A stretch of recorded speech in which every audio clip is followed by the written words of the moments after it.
অনেক দিন আগের কথা, এক গ্রামে বাস করত রাজু নামের এক কাঠুরে। সে রোজ জঙ্গলে যেত কাঠ কাটার জন্য। সেই কাঠ কেটে সে বাজার করে সঞ্চয় করত এবং নিজের পেট চালাতো। তার সংসারে তার বউ ছাড়া আর কেউ ছিল না। সে রোজ কাঠ কাটতো আর তার বউকে সঙ্গে করে নিয়ে আসতো। তার কিছু গাভী রয়েছে, তাদের জন্য ঘাস নেওয়ার জন্য। তারা দুজনে গল্প করত আর কাঠ কাটতো।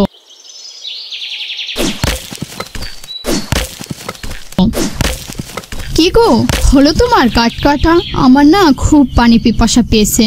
চলো দুজনে গিয়ে পাশে কোনো এক পুকুর থেকে পানি খেয়ে নিই। না বউ, আমার এখনো হয় নাই, একটু দেরি হবে, আর পানি খেলে কাঠ কাটতে পারবো না। তাহলে এখন কি করব? আমি কি একা একা যাব পানি খেতে? এই জঙ্গলে আমি তো কিছুই চিনি না, আমি কোথায় যাব? হ্যাঁ বউ, তুমি একা একা যাও, ঠিক আছে। আর শোনো, এখানে কিন্তু অভিশাপ একটি পুকুর আছে। ওই পুকুরে পানি কেউ খায় না, তুমিও খেও না। অভিশাপ পুকুর থেকে একটু দূরে ভালো একটি পুকুর আছে, ওই পুকুর থেকে পানি খেও। আরে কি বলছো তুমি? পুকুরের পানি আবার কিভাবে অভিশাপ হয়? আরে আসলে ওইটা অভিশপ্ত পুকুর, আমি পানি খেতে না করছি, তুমি খেও না। রাজু এসব বলার পর রাজুর বউ সেখান থেকে চলে যায় পানি খাওয়ার জন্য। সে আস্তে আস্তে সেই অভিশপ্ত পুকুরের কাছে আসে। সে মনে মনে চিন্তা করে, পানি কিভাবে অভিশপ্ত হয়? আমি এই পানি খেয়ে দেখব আসলেই কি হয়।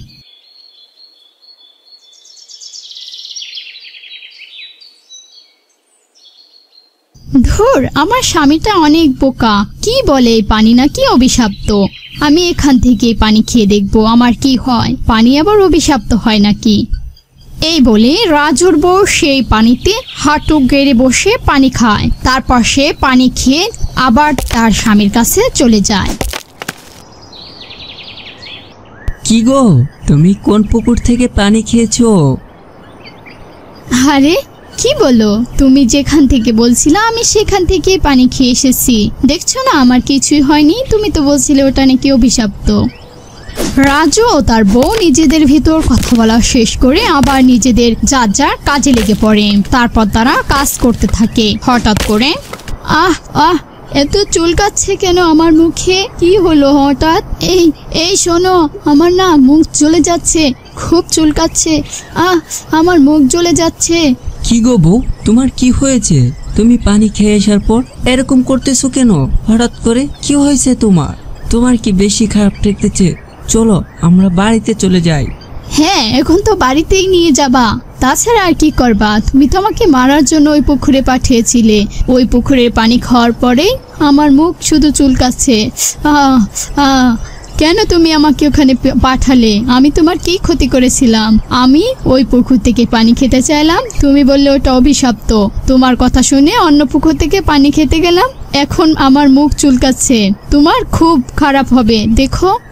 এরকম করে রাজুকে রাজুর বউ অনেক আজে বাজে কথা বলে। তারপর তারা দুজন বাড়ির দিকে রওনা দেয়। তারপর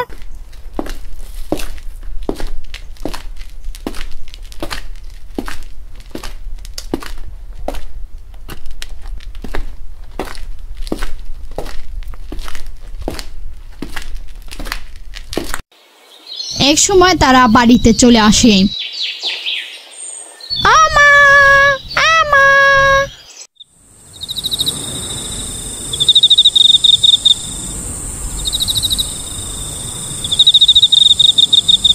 অনেক গভীর রাতে রাজু ও রাজুর বউ আর তাদের বাচ্চা নিয়ে তিনজনে ঘুমিয়েছিল।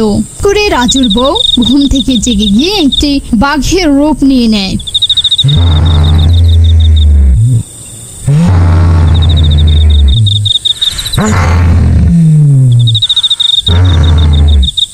এই বলে রাজুর বউ বাঘের রূপ নিয়ে সারা গ্রাম ঘুরতে থাকে। যত পশু পাখি ছিল গ্রামে জঙ্গলে যেখানে সেখানে সবগুলোই সেই রাতে সে নিজের পেটে ঢুকিয়ে নেয়। পরের দিন সকালে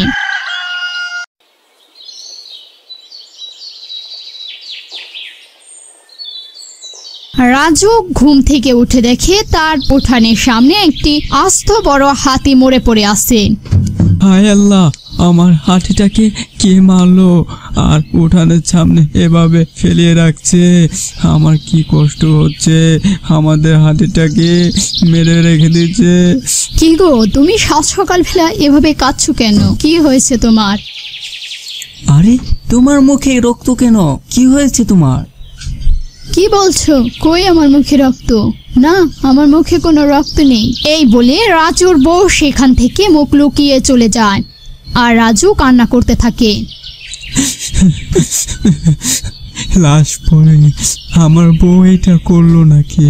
তার মুখে রক্ত, সকাল সকালে এখানে আমার হাতিটা মরে আছে, এটাকে আমার বউ করলো নাকি?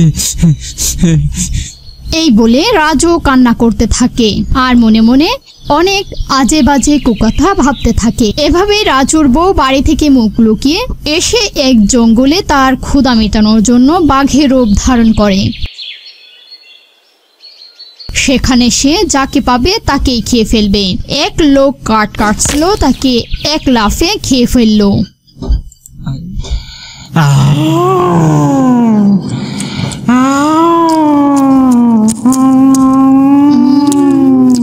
কি হলো বাবারে? কি বড় বাঘ আব্দুর রহিমকে খেয়ে ফেললো। এ কি আমাগো রাজুর বউ না? এ কি ডাইনি নাকি? এই বলে পাশের বাড়ির স্বপন সেই ঘটনাগুলো গ্রামবাসীকে জানায়। গ্রামবাসী এসব শুনে প্রথমে কেউ বিশ্বাসই করতে চাননি, পরে সকলে মিলে বিশ্বাস করে। তারপর লাঠি সোঁটা নিয়ে তারা সবাই রাজুর বাড়িতে চলে যায় তার বউকে মারার জন্য। এই রাজু, তোর বউর নামে কি শুনলাম? তোর বউ নাকি ডাইনি। তোর বউ বাঘে রূপান্তরিত হয়ে ওই বাড়ির আব্দুলকে খেয়ে ফেলছে। কি বলেন চাচা? আমি একটি মানুষ হয়ে কিভাবে বাঘের রূপ নিব? এসব মিথ্যে কথা। ওরা সবাই আমার নামে ষড়যন্ত্র করছে চাচা। আমি একটি মেয়ে মানুষ, আমি বাঘ হব বা কিভাবে? আর ওরম একটি পুরুষ মানুষকে আমি কিভাবে খেয়ে ফেলতে পারি বলুন আপনারা? চাচা, ওরা আমার নামে মিথ্যা অপবাদ দিচ্ছে। আমি এখান থেকে চলে যাব, অনেক দূরে চলে যাব। এই বলে রাজুর বউ কাঁদতে কাঁদতে সেই জঙ্গলে চলে আসে, আবার বাঘের রূপ ধারণ করে।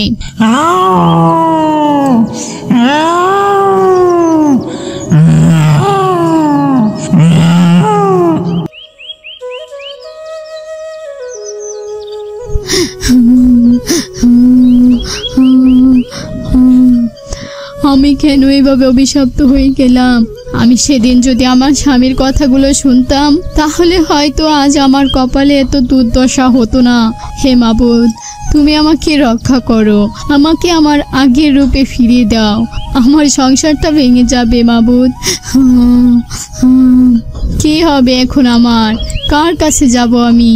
রাজুর বউ এসব মনে মনে ভাবে আর কান্না করতে থাকে। তার পাশে একটি জলযন্ত্র সত্যিকার বাঘ চলে আসে। তারপর রাজুর বউ সেই বাঘটিকে দেখে দুজনে মিলে যুদ্ধ করার জন্য আবার রাজুর বউ বাঘের রূপ নিয়ে নেয়। তারপর তারা দুজন যুদ্ধ শুরু করে।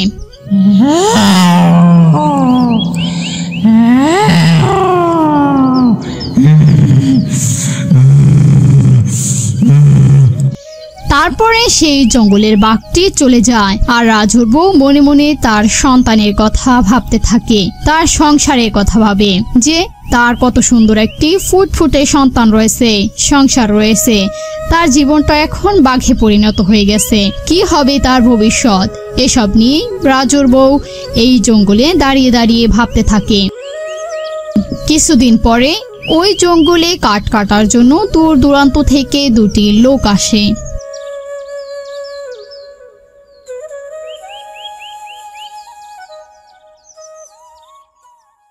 নিপন ভাই, হাঁটতে হাঁটতে তো পাও ব্যথা হয়ে গেছে। আর কত দূর যাব? অনেক দূর তো চলে আসলাম, এখন আমি আর হাঁটতে পারতেছি না।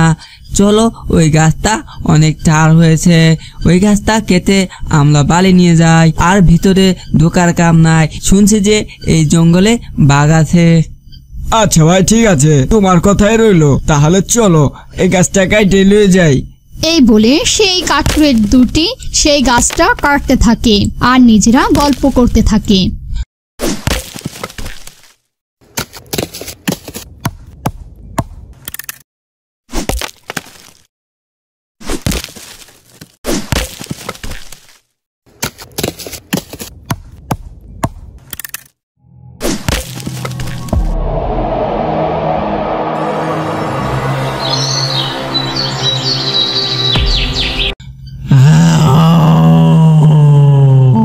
বাঁচাও বাঁচাও বাঘ বাঁচাও, বাঘ বাঘ, বাঘ বাঘ, বাঘ খেয়ে তাড়াতাড়ি ফেললো, বাঁচাও, বাঁচাও, আমাদের বাঁচাও। খেয়ে ফেললো। এই বলে কাঠুরে দুটি চিল্লাতে থাকে আর রাজুর বউ একটি গাছের ধারে বসেছিল। সে সেই কাঠুরে দুটিকে বাঁচানোর জন্য আবার বাঘের রূপ নিয়ে চলে আসে তাদের রক্ষা করার জন্য। সেই কাঠুরে দুটি বাঘ দুই পাশে দুটো রেখে মাঝে তারা দাঁড়িয়ে থাকে। পরে রাজুর বউ বাঘ হয়ে এসে তাদের ডেঙ্গিয়ে সেই অপর বাঘটিকে ধরে মারার চেষ্টা করে। তারপরে সেই লোক দুটি, ভাই বাঘটা তো ভালো ছিল, ভাগ্যক্রম বেঁচে গেলাম, চলো আমরা গ্রামে চলে যাই। এই বলে কাঠুরে দুটি গ্রামে চলে যায়। তারপরের দিন সকালবেলা একটি বড় বট গাছের নিচে বসে একটি তান্ত্রিক সাধনায় বসেছিল।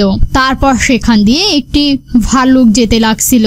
হঠাৎ করে ভালুক সেই তান্ত্রিকের সামনে দাঁড়ায়। তান্ত্রিকের সাধনা ভেঙে যাবে বলে রাজুর বউ বাঘ হয়ে সেই ভালুকটিকে তাড়া করে আর সেখান থেকে তাড়িয়ে দেয়। হঠাৎ করে সেই সব দেখে সাধনা ভেঙে তান্ত্রিক তাকিয়ে পড়েন। এই মেয়ে, কে তুমি? এদিকে আসো। তুমি এই গভীর জঙ্গলে কি করতে এসেছো?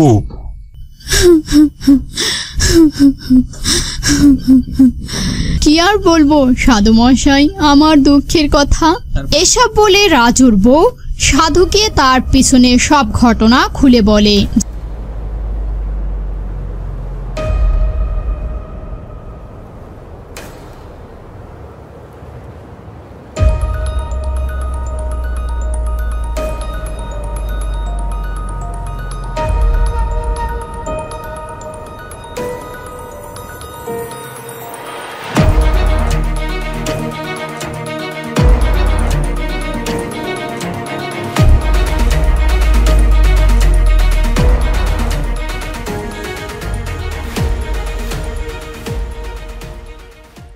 যে তার সাথে এতদিনে কি কি ঘটেছে সবকিছু শোনার পর সাধু বলে, আর কেঁদো না মা, চলো তোমাকে আমার আশ্রমে নিয়ে যাব আর তোমার অভিশাপ কাটাই দিব।